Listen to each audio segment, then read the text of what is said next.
Welcome to The Recovering Perfectionist, where you'll learn all the hacks you need to get started and finished on your business or project. You'll connect with successful entrepreneurs who are in perfectionist rehab, unapologetically experimenting and balancing life, business, family, and me time. I'm your host and Chief Recovering Perfectionist, Claire Barton.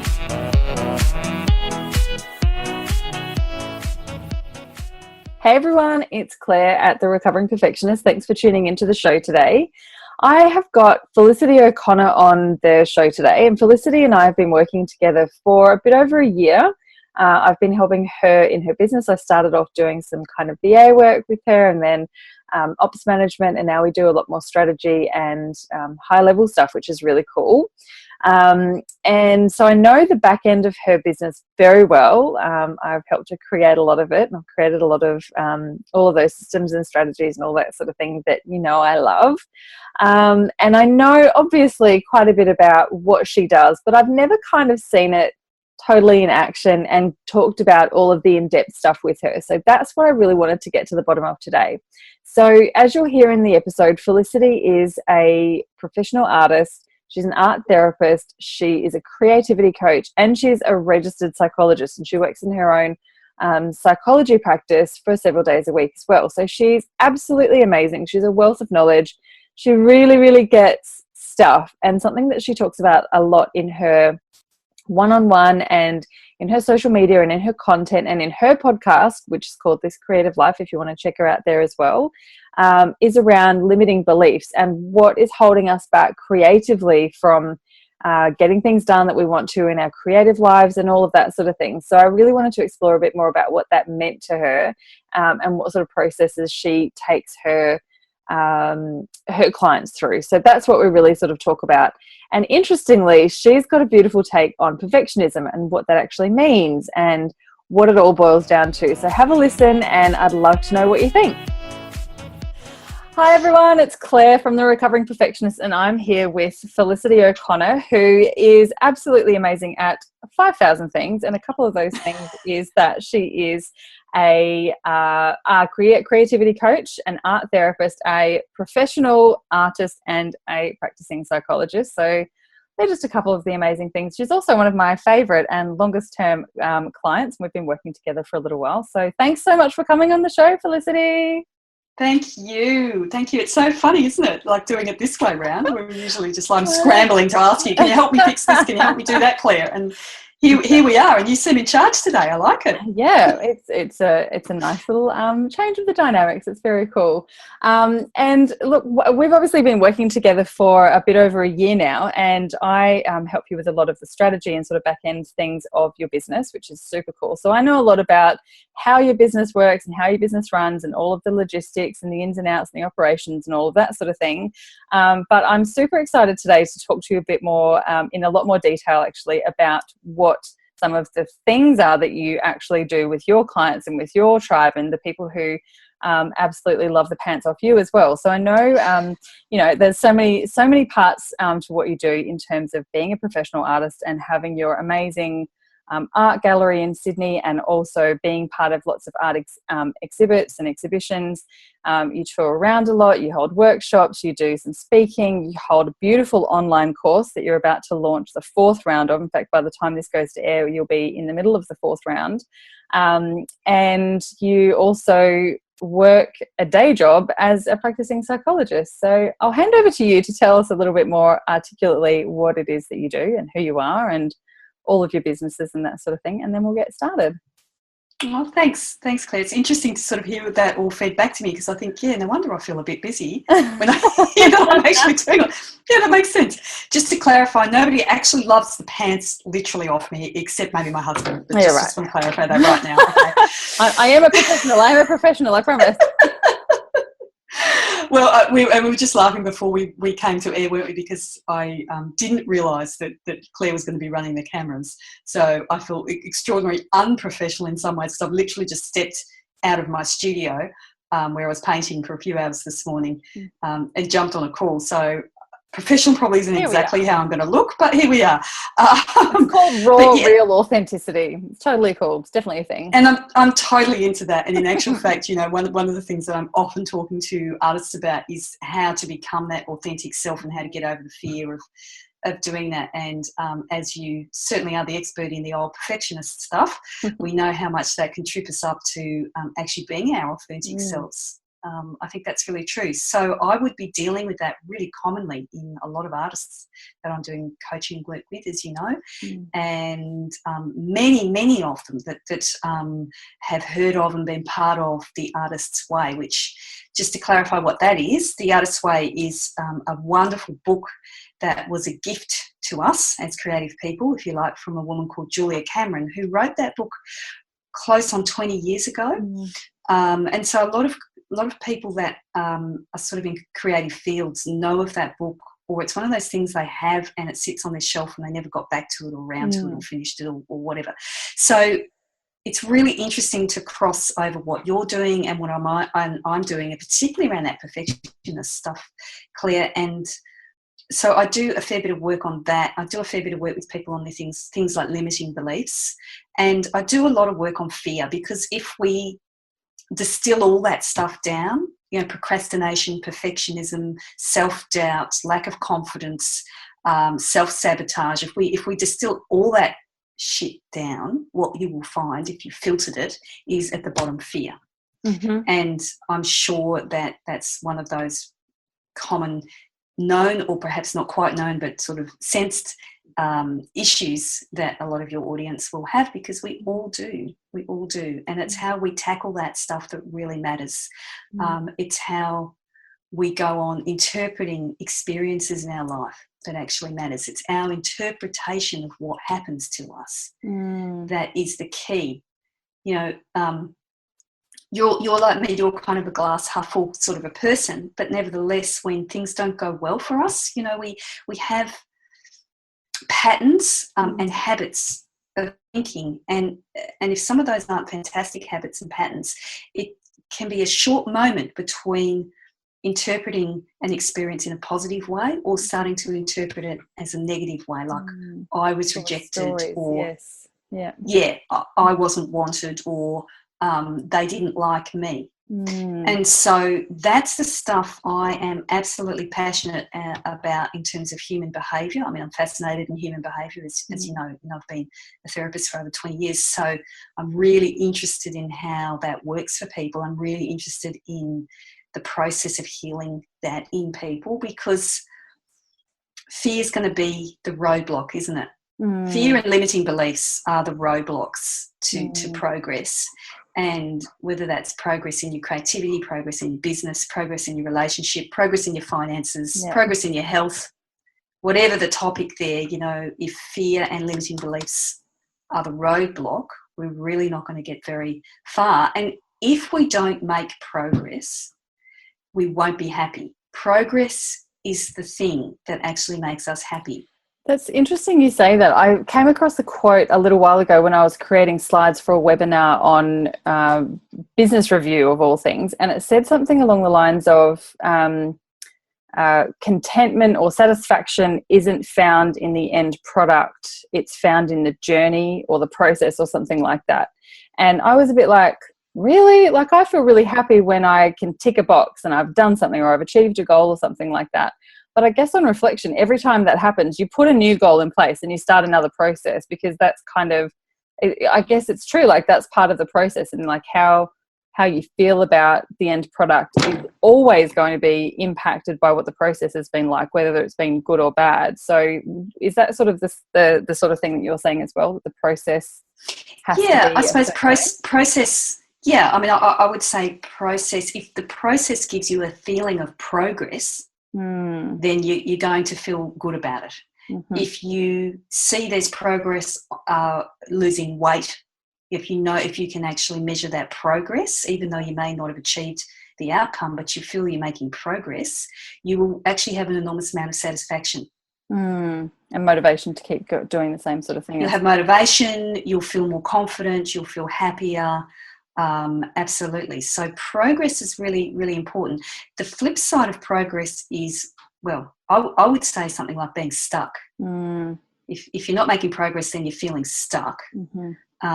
And I think we've all had periods of time of feeling stuck in our lives. Some of those periods, some of those periods can last long periods, can't they? Some of that time can be long. Sometimes it's just during one day you can have, a few hours of just being stuck. Certainly if I think about my own creative process as a painter, as an artist, you can just have a little period of just in a process of a few hours in the studio of being stuck on something, and it can be quite debilitating, again, depending on how you interpret that. If you interpret that as this is just a stuck thing, but I'm still making progress and I'm going to come through it, because I always do, if that's the way I see that experience, then I'm going to handle it a lot better, and my stress level's going to be in check, and I'm not going to give up.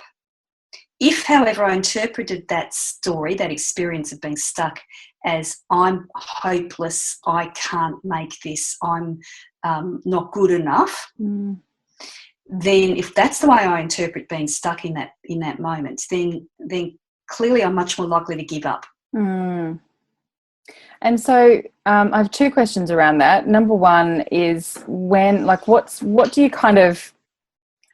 the way of reframing that? And is it as simple as the language that you're using to yourself in terms of going, oh, this is just part of that process, that's okay, I know I'm going to come out of it, and trying to reframe it? Or is there something else? Because it's all well and good for us to say, oh, we'll just reframe it and just be like, oh, well, I'm just stuck for a few hours, it's okay, I'll be good. Because when you're in the moment, it's really hard to kind of to do that. But is it just a pattern and trying to get into a new habit of doing that sort of thing? Or is there something, more practical that you can kind of work on to make it easier the next time?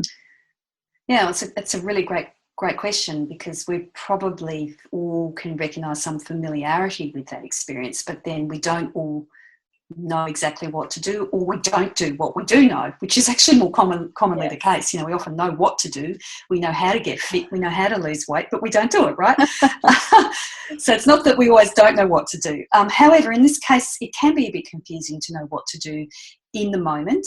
So I would answer that two ways, to say there is an in the moment kind of thing that we could do when we get overwhelmed in that stuck or fear or perfectionist kind of place. There is that. And then that's the microcosm, if you like. That's the in the moment sort of small picture thing. But then the second part of how to deal with that is the bigger picture thing. And that's a bigger process around clearing what I call your limiting beliefs. So that goes back to the story that you have about yourself, and how you are interpreting the world, you in the world. And so so there's two parts to that. So let's answer the short one first, shall we? And that's in the moment stuff. I would say a couple of things about that. I think you need to be conscious of how you interpret those experiences. So how am I interpreting the fact I can't get on with recording my webinar, or recording my podcast, or finishing my creative project? How am I actually understanding that to myself? So observing the process is the first kind of observing. Yes, observing the process, observing the language, understanding what you're doing to yourself, because you're thinking, and this is sort of psychology 101, your thoughts come first and your feelings come second, and then your behaviour, the thing you do or don't do, comes third, right? So it's always in that direction: thoughts, feelings, behaviour. Right. Okay. So understanding what you're thinking is crucial at the beginning, because that's going to affect how you feel, and that's going to affect what you then do or don't do. Yeah. So becoming aware, firstly, okay, this is the story I start up. This is how I start interpreting this experience. This is what I start saying to myself.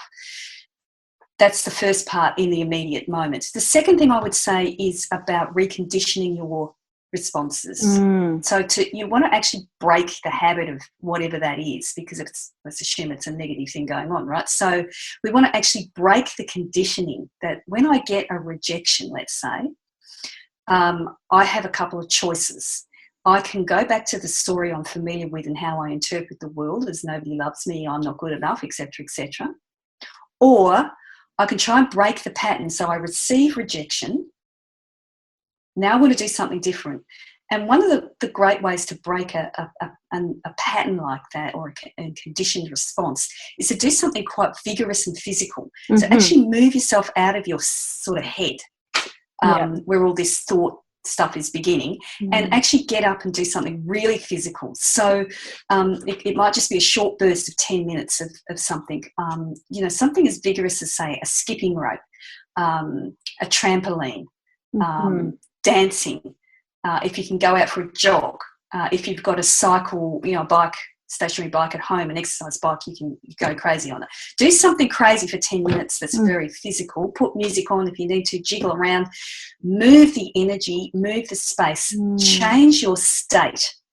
So we want to go from one state to a different state, from something that was painful and in our heads and our old habit, to something that completely changed the state that we're in. And you'll be amazed how that deals with that in the moment stuff. So that's the kind of short in the moment stuff that I would just answer that question with. The longer term picture, of course, is you need to be dealing with those limiting beliefs. So that's I guess something that takes a little bit more thought and care and someone to guide you through. Someone that, there isn't like a handbook I can go and recommend on that one. That's something that you probably need a qualified person to go through an effective process with you to really clear those limiting beliefs. Because it can be quite an in-depth thing. I know I've done a little bit of this sort of work with psychotherapists or a hypnotherapist, and it's like once you uncover one layer, it kind of goes a little bit deeper and it goes a little bit deeper, and then all of a sudden I imagine that some of the things that I've kind of gone back to that have been kind of not traumatic or just overly disturbing, but that have, kind of opened up some old wounds and that sort of thing. If you kind of get there by yourself and you've got no one who's kind of gone on that little process or journey with you, it can actually be quite dangerous and quite scary if you kind of haven't got someone to help you claw your way out of it or work through it or, all that sort of thing. So I think that's a really good point. But at the same time, if you have got someone who's sort of guiding you and leading you through that and doing it in a really safe and supported way, it's amazing the sort of differences you can get. Like I may have talked on the podcast before, I can't remember, about I worked with a hypnotherapist for 4 or 5 sessions around body image and all of that sort of thing, and something that came through she did like an age regression thing with me, and it went back to when I was about 3 or 4 years old, and once I remembered it. I remembered this thing that had happened, and through my adult eyes I was like, that's not a big thing, what's the big deal, why did I get so upset? But I could also see as a 3-year-old how it was really sad and it was really traumatic and it was really hard and it was really hurtful and that sort of thing. But that has kind of guided some of my deep-seated beliefs and all of that sort of thing. So, once I can kind of get through that and I understand it, and now also being a parent, I can understand I would have done exactly the same thing if it was my child because I was scared for them, but the response, all that sort of thing was quite amazing. But just having that understanding and having kind of gone back through that and having someone like yourself who's a therapist who can kind of go, these are some of the reasons and some of the things and some of the things that you can do to kind of move forward from here was just amazing. And it had made such a big difference for me now as a grown-up. So I think that's really cool. Yeah, look, that's fantastic, and well done to you, because I think it sometimes takes a fair bit of courage to make that step and make the decision that you're going to invest in yourself in that way and get that sort of support and understanding. But what we know, don't we, is that if that's not addressed in yourself, then you're either going to consciously or unconsciously sabotage your progress. And so if you're in business, whatever the business is, that's not going to be good, but you will trip yourself up. I often talk about artists being their own worst enemies. Because how many artists do you know? They really are often their own worst enemies. Yeah. And entrepreneurs are their own worst enemies too, right? Like people who, and I think it's, like you said, it's a perfectionism thing or a control thing or a, having this kind of limiting belief that, like you said, it all boils down to fear. And I've also heard people say that that perfectionism is actually usually a type of avoidance. So if you're trying to do something perfectly, you never finish something or you never start something because, it's kind of a defense mechanism. You're protecting yourself from failure, embarrassment, looking stupid, wasting money, wasting time, all of that sort of thing. All of that sort of thing, like you said, really boils down to fear. So it can be a bit of a scary thing to kind of navigate. Well, yeah, and look, I mean, I suppose the misconception is that once we knock this out of the park, we'll suddenly be these fearless warriors that are making millions. Not a thing. We might make the millions, but hopefully we will. But it's not a thing, that's right. You don't knock it out of the park and live without fear. It goes with that, goes away. Nor do you want to. There is a good reason that we have fear as part of our experience, right? Keeps us alive and stuff, right? Keeps us alive, exactly. Kind of important. So, kind of important, yeah. We don't really want to lose it altogether. We want to manage it. And I think, I love that saying, new level, new devil, especially for entrepreneurs, because that's where, and for artists, every level that you achieve and break through to the next level, a whole lot of new fear in a different, guise comes up, doesn't it? And then we've got to tackle the next thing. So, in your introduction, you mentioned the gallery that as an artist I'm part of now in Sydney, and I was just thinking about that very thing in relationship to that, making the commitment, financial, time and artistic commitment was a big step for me, because suddenly I was in a permanent gallery on display in a prominent place in Sydney, and absolutely it was next level, but up comes the fear that I mightn't sell anything, that I mightn't be received well, that the gallery won't keep me, that I can't perform, etc., etc. So there we go, new level, new devil. Just then we have to have these skills and strategies and how to manage things like fear and perfectionism and so is fear, as you were talking about it then, are those fears that you were thinking, are they the same as limiting beliefs, or is there a differentiation between the two? So limiting beliefs tend to be more about the story that you tell yourself about yourself. I'm interested to know more about limiting beliefs, because I think that's people do talk about fear quite a bit, but limiting beliefs is I think it's probably a phrase that's used a little bit, but I'd really love to understand a little bit more about all of that, like how do we create them, or who creates these limiting beliefs, and where do they come from, and what can we do with them? Yeah, well, they're super important to understand for ourselves. Everybody, really needs to know what the story is for themselves in that. If you think about a belief, meaning the interpretation of the belief of a belief, the way I see it, is a belief is being certain about the meaning of something. Being certain about the meaning of something. Okay, so depending on, going back to how you interpret things, how you see the world will depend on the way you believe about being, about a particular meaning of something, and that's all shaped by your belief. If your beliefs are limiting, such as that some of the common limiting beliefs might be, I'm not good enough. That's a really, really common limiting belief. So if you deep down hold that belief about yourself, I'm not good enough, what it does, it's a story that rolls on often throughout people's lives. It starts early on, quite often in childhood. You've had experiences, you've seen things, you've heard things, you've been told things about yourself in the world early on that got all sort of put together, and you started to go, oh, well, that must be the truth. Right. I'm not good enough because I failed my maths class, or I'm told I'm not good at art. I mean, that's a common story I'm often dealing with people. And then perhaps, I'm not chosen to be in the cool peer group. Or there's a couple of things then that happen in childhood that we have this incredible system in our brain called the RAS system, or the reticular activated system, that filters things. Now, we need to have a filter because we've got so much stimulus around us, our brain can't cope with everything. So it needs to pick things out to focus on. Now, the interesting thing is if you start to form early on in your life a belief that I'm not good enough, what do you think happens with the filter? It gets stronger with that one, doesn't it? It picks out all the evidence that I'm not good enough, and it misses out on the counter evidence to that.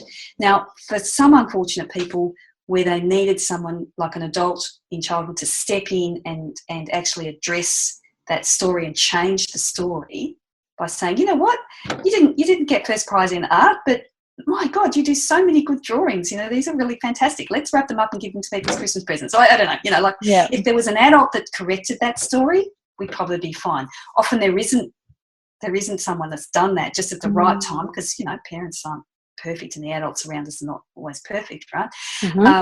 So that didn't get corrected, and then your brain has this filter system that picks out more and more evidence to suggest you're not good enough. You form a belief. So now the belief I'm not good enough, remember, a belief is being certain about the meaning of things. So now I'm certain that when I don't get picked here, or my boyfriend leaves me, or I don't get the flat I was applying for, these things start happening in life. I'm certain it's because I'm not good enough. That's the unconscious, usually unconscious interpretation we start making. And that's what a limiting belief is. And so you can see how incredibly important it is to deal with that, because if you carry on that belief throughout your adulthood, which people do commonly, then it's going to affect every choice they make. If I don't believe I'm good enough, do you think I'm going to shop for the right sort of healthy foods, or am I just going to go for the donuts that make me feel good? Right. Yeah. Yeah. Am I going to stick in a bad relationship that's kind of unsupportive and toxic to me, or am I going to say, you know, piss that off and choose something that's really empowering, people empowering that support me? I mean, you can see how it just is going to influence every choice that you make. That's why limiting beliefs are so important to clear. And so do people who have limiting beliefs, and obviously we all probably have some form of limiting beliefs, but do people know they've got limiting beliefs, or do they just think like, I'm fat, so I'm just fat, like, or they don't realize that it's actually this sort of belief that I'm not worthy, or I'm not good enough to nourish myself, or I'm not good enough to have a great relationship, or I'm not good enough to go for that job promotion or start a business, or that sort of thing? Like, do they know that there's this belief that I'm not good enough, or is it kind of masked by a whole heap of other externalized kind of? That's a great question, and I suppose it might depend a little bit, but I would say, well, probably in general conversation we don't say, hey, you know, what's your limiting belief? This is mine. Right. You know, like that's kind of, we don't use that language here, unless you're in my world. We don't say, oh, I'll have a donut because I'm not good enough. Yeah, I don't really believe in myself, so give me 3. No, we don't, do we? So we don't have it at that level of consciousness. However, we probably have a bit of a hunch that we do self-sabotage. Yeah. And we probably go, oh, geez, you know, I just... You know when you've been in a bad relationship too long and you're still in it and you go, I really shouldn't be in this. This is really shit. You know, and you know, and you kind of know it's got something to do with you not standing up for yourself, or... you know, you're not giving yourself enough priority. You sort of know that. It's not like you don't know it, but it's back to that thing, like I said before, often we know, you know, we know it's something, but we don't necessarily act on it. You're not acting on it because of that limiting belief you're not good enough. So you stay in the bad relationship because it's evidence, it's proof of that belief. It's so annoying. I just want them all to go away. So come and talk to me. I have a question, obviously, about the parenting thing. And I was talking to someone else about this earlier on the podcast about body image, and how we are so worried about, you know, like for me, I think I've got fairly good body image, but I'm still not in love with my body and all that sort of thing. And I was talking to someone else who in the past has had an eating disorder. And she's very conscious of using the right kind of role modeling and the right language for her daughter, as I am for my kids, because I see things that I've done that I wish I had the confidence to do 10 years ago, that I hope that my kids can see me role modeling now and can see all of that stuff, you know. But I know, like, I've had my 4-year-old come home from school and from daycare and say, so-and-so said I've got a big fat tummy. And I'm like, what?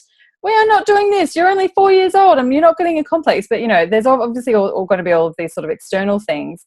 But like you just said before, if there's, you know, something that we can obviously see, and, you know, some kids are really good at hiding it. I know I was when I was a kid, but some kids, you know, if we as parents become aware that our children have you know, the start of what we now know as a limiting belief in terms of their creativity or their body or their confidence or self-esteem or worthiness and all of that sort of thing, you know, is it reversible? Is it a thing, like you said, that we can actually kind of repurpose and try and build a different filter that says I am really good at art, or I am really entrepreneurial, or I am beautiful, or I am worthy of love, and all of that sort of thing? Like, what's the kind of early intervention stuff for our children?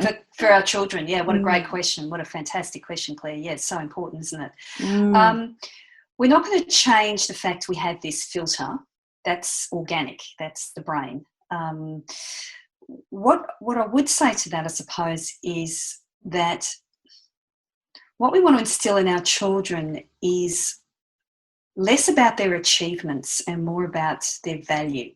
Okay. So instead of, you know, we're very driven in our culture to acknowledge and celebrate our children's achievements. There's a role for that. But if that's all we're focusing on, you know, the fact they got, you know, the prize for English and they were the top goal scorer in netball. I mean, if we're just looking at their achievements and those are the only things we're celebrating about the children, then it's just a little bit achievement dependent, isn't it? So what happens then is they equate their self-worth to their achievements, and that makes them vulnerable because when they don't achieve, and as they grow into that adolescence and adulthood where they perhaps don't have the achievements that they think they should, they're going to be kind of vulnerable to getting a bit anxious, depressed, potentially that kind of, or at least suffer some sort of self-worth issues.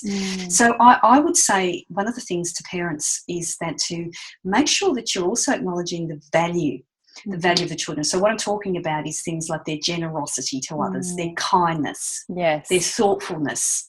So when they come home and you know, they're talking about the fact that their friend didn't have any lunch and they shared their sandwich, or you know, something so beautiful. Wow, do you want to pay that some value in the family? You want to give the message to them that their generosity and thoughtfulness and kindness was just so beautiful. It's so as a, you know, it's right up there, isn't it, with their grades? So that's an enormously important thing to nourish in our children, because that's about them feeling that sense of worth, not based on just their achievements, but who they are as a person, and what is valuable. Something we try and do a lot of as well is to praise the effort. Like, even if whether or not the outcome was achieved, whether or not they managed to balance the blocks up or tidy their room, like whatever they did, but you know, it's sort of saying, you tried really hard on that, didn't you? Like, if you try and get them to say a word or learn the alphabet or something and they completely, you know, don't do it right, it's like, you're trying really hard, well done for, you know, sticking with it and that sort of thing. So praising the effort rather than the outcome. And sometimes I think, maybe I still shouldn't be doing that. But look, I think that sounds perfectly okay. It's still a little focused on the achievement. Isn't it? Like what you want to maybe just to throw in the recipe as well alongside that, you know, is something else in terms of their, let's say, their persistence. Or their, you know, their willingness to kind of work hard. That's even still a bit close to achievement, isn't it? But just to have it go and to help out. That you know, maybe they worked collaboratively with their sibling, and that they were really good at sharing. And that's funny, Felicity. That's really funny. I have a 2 and a 4-year-old. They're not working great together. Not collaborating. Yeah. No, No, probably, they are. yeah. No, I shouldn't say that. They are pretty good. No, that's really beautiful. I'm super conscious of that. And I know that there's a lot of listeners who are probably mums who are super keen to kind of, Yeah. I mean, we don't want to overprotect our kids either. I know I'm a big believer that they also need to sort of feel some of that hardship and all that sort of thing so that they can have that resilience. But naturally, I do just want to wrap them up in cotton wool and never have them, fear that they are bad people or anti-achievers or anything like that. So thank you for that. And I just wanted to go back also to what you were saying about getting that when you come up to a negative thought or something that you habitually kind of feel a bit shitty about or something like that, and going and doing something physical. This is something that's kind of new in my sphere of listening, and I'm really, really interested. We've recently installed a punching bag in our garage, which we call the angry bag, so that if any of us, the children or the adults, have got the shits about something, instead of blowing our top and yelling and screaming and all that sort of thing, we go out and we say, I just need a couple of minutes, and we go and just have a little punch. And it's something I started doing with my 4-year-old probably a couple of months ago, just with a pillow. I was like, you look really angry. Let's go put that anger into a punching bag, into the pillow. So we'd like just and kind of really do that whole really high, fast vibration, or we'll go outside and run around or roughhouse for a little while. And gosh, it makes such a big difference. So I know that it works, like on a vibrational and an energetic kind of level, that your body just has this thing where it can kind of get that thing out. But I hadn't really thought about it until you just said that you can actually kind of reprogram some of your responses by actually physically changing. So I guess when you're doing that kind of fast thing, you're actually physically changing what's going on in your body at that stage, like your heart and your hormones and all that sort of thing, just by doing something really fast paced. So is that kind of right? That's right. It's sorry. That's all right. Was that kind of where like the neural pathways are kind of? Is that that thing? Yeah, cool. Yes. So there's two things. It's that's correct. You when you're reconditioning your responses, you're growing new neural pathways. Even just in the attempt of doing a different behaviour at that point, you're going to start growing new neural pathways. And like any new path, if you think of a new pathway being made through the scrub or the bushland, someone might walk it first. So it's a tiny little track. And then the more often you walk it, the more worn down that pathway becomes. And then you may find, actually, you know what, this is a really great direction to go. I'm going to bring in the dozer and actually clear this path a bit. And then I might want to even concrete it. So, or asphalt it, whatever you do. So you strengthen, by repeating the behaviour, you strengthen that direction, that new pathway, until it's really, that's the main response you then have when you're under pressure or you're getting rejected or abandoned or whatever the challenge is. So you're right about the neural pathways, and that's a fascinating part of neuroscience and psychology.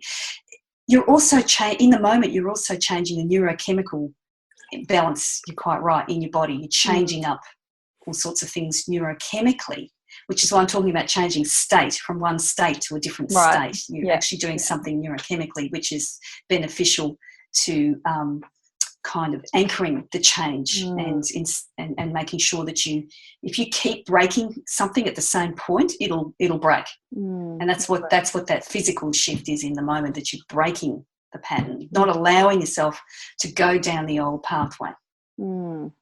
I love it. I really love that analogy. And so if we look at this through the eye of an entrepreneur, or someone who's either thinking about starting a business or is already in a business and is ready to take the next step, or ready to start, or wanting to start a new project, or changing the direction, or up leveling as we call it, and that sort of thing, are there any specific kind of things, like if we're sitting at our desk or whatever, is it still to sort of knock down those limiting beliefs and to start, I guess, have the confidence to get started, or to take the plunge, or to do the first step of whatever that big thing is? What's the secret? Is there a secret? I know you, the Artist's Way talks a little bit about this. I'm sort of familiar with the Artist's Way and some of the actions and the activities that are taught in that book. So are there some of those sorts of things and new habits that you can start creating to actually have a bit more, to make that process a bit easier and a bit more flow to sort of get started? Well, I mean, the first part of the answer, I suppose, we've already addressed, which is about addressing the psychological part, the limiting beliefs. it's always hard for me to sort of suggest people take an action step without addressing the mindset, isn't it? Because, if you don't address the mindset, if you don't believe you're good enough to step into this new business venture, then it doesn't really matter what we tell you to go and do. Yeah. You're kind of going to trip yourself up, aren't you? So true. And we've both been there. We've both been there in our businesses, haven't we? We both totally know exactly, that moment where you are sitting in front of your computer and then you're like, oh, geez, I better just go and hang the washing out, instead of recording your podcast. Silver drawer or sending your newsletter. Yeah, the silver drawer needs, but I don't need, I'll do that newsletter in 5 minutes and the newsletter's not done for a week, right? So it's because we fear, we self-sabotage, maybe we're the perfectionist. It's really hard to say to you, here's some action steps before we address the mindset. But having said that, and I know your listeners would have heard this before, it is really about taking action, isn't it? And maybe to take action, I teach my clients a little thing I made up, which is what I call my 10-minute rule. Now, my 10-minute rule, it works. It works. I've tested this with probably hundreds of clients now. The 10-minute rule is, write this down. 10-minute rule. So the rule is that you pick the task that is at hand that you don't want to do, writing your newsletter or doing your tax return or going for a walk because you need to exercise. I'm just picking out the common ones that we balk at. And you decide to yourself, right, I'm going to just do it for 10 minutes. That's all I'm going to do, 10 minutes on the task. And so two things happen. 10 minutes for some reason, by the way, I don't know why, this is just what I've discovered, 10 minutes feels acceptable enough to the brain that you'll go and do it. If I only have to walk out the door, walk for 10 minutes, I will do it. I will do it. So what happens is you either do the 10 minutes and you feel great because you've done what you said you were going to do, or you get started on the task and that 10 minutes becomes 15, 20, half an hour, and you've won as well because you've done even more than you said you were going to do. Yeah, that's it. Yeah. It works. It really works. I've tested it so often. And so that is on a practical level of what can someone do if they're sitting in front of their computer, they want to start this new business, they're racked with fear, they're going to work on their limiting beliefs. Yes, but what do they do this morning? What do they do this afternoon? Try the 10-minute rule, see how that goes. I love it. And I've heard someone else speaking about it recently as well, was saying around cravings, actually it was. And she said, if you can just say, right, I'm really craving that chocolate. And you go, okay, I'm going to have it in 10 minutes. I'm going to wait 10 minutes. Or if you are drinking wine and you're trying to cut down on drinking wine, like you finish the glass, instead of going and getting another one, wait 10 minutes. So you put your alarm on for 10 minutes. And once you've done that a couple of times, you're like, yeah, I've done 10 minutes. That's pretty good. What's next? 11 minutes. Like you don't have to stretch it out for an hour, just gradually. And, so it doesn't kind of feel so scary. So I think 10 minutes is a bit of a golden kind of rule. And I really, really like having a bit of a structure and having a bit of a plan around that sort of thing as well. And so many things that you're probably holding off could actually get done in 10 minutes. Like you can make either a really good dent in it or actually totally finish stuff in 10 minutes if you're actually focused on it to get it out. Well, that's probably true too. But the thing is not to go into it with that objective, because then you won't start, right? Because it still feels overwhelming. So we want to chunk it down. It's just that this 10-minute thing seems to work as a chunk, and then it becomes quite rewarding when you achieve even just that 10 minutes you said you were going to do. However, when you talk about chocolate or wine, I don't know whether that will work for me. Okay. No. We'll make it 10 seconds. Okay. With the 10 seconds it takes to stand up and walk to the kitchen to get some chocolate wine. Yeah, that's right. Likewise. God damn it. Well, that is awesome. We could talk for hours and hours and hours and hours and hours about limiting beliefs and all the other things that you do. And I'm sure we'll have you on the show another time to talk about creativity and all the other things that you do that I absolutely, love being part of your journey and following you and all of that sort of thing. So thanks so much for coming on the show. And thank you, Claire. Thank you for being part of my journey. I don't think I'd be here without you. You've been an absolute blessing to me, and thank you. I love the work that you do too. So thank you. Thanks for having me too. Good little team. Yeah. So Felicity, how can people get in touch with you? What's the best way? We'll obviously have all of your links in the show notes, but what's the best way that they can work with you right now? Email you. Awesome. No, I'm kidding. I have a fantastic team of clearly of which, Claire, you are the two I see. So there is a website, felicityo'connor.com, and there's links to the Artists Way program and information on the online program that I run. And I do individual sessions by Skype. Unless you live close by to me in New South Wales, then you can do something face-to-face. So I do a lot of all that. You can find out all of that on the website, and there's a contact page on the website. Instagram is kind of my thing as an artist, if you probably noticed. And so certainly in terms of just kind of following up on the art stuff, Instagrams and my Facebook page are probably my social media strengths. That's a good way to find out and message me if you need to through that. And if you do want to email me, email Claire. I'm serious about that. So it's team@felicityo'connor.com. And my gorgeous girls all handle that for me. So thanks, Claire. Cool. And also Felicity has her own podcast called This Creative Life, which is gorgeous. So Felicity talks to people in the creativity world and also does some solo shows, which are super informative and interesting. And there's webinars. And there's loads of ways to get lots of Felicity in your life, and I strongly recommend that you do it. So thanks again for coming on, and I'll talk to you really soon. Okay, thanks. Okay, bye. And that is absolutely it, my lovely. So I hope you've really enjoyed the episode. It was great fun recording that one, as it is with all of them. If you'd like to connect, I'd love to stay in touch with you. I have a beautiful Facebook group community at bit.ly/The Recovering Perfectionist Crew with all capital T, R, P and C.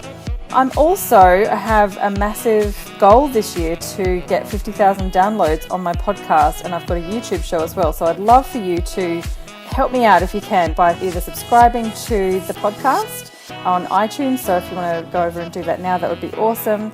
If you have a couple of favourite episodes, or if there's one favourite episode that you've really enjoyed, I would love you to share that with anyone who you think would get as much out of it as you have as well. And while you're in iTunes, if you can jump in and give it a review, that would be amazing. iTunes definitely helps out podcasts that have got some good ratings and reviews and some really interactive listeners. So I would really appreciate your help with getting to my goal of 50,000 in 2017. The show is also available over on YouTube. The links are always in the show notes, so you can head over there. So it's The Recovering Perfectionist on YouTube. There's a channel for that as well.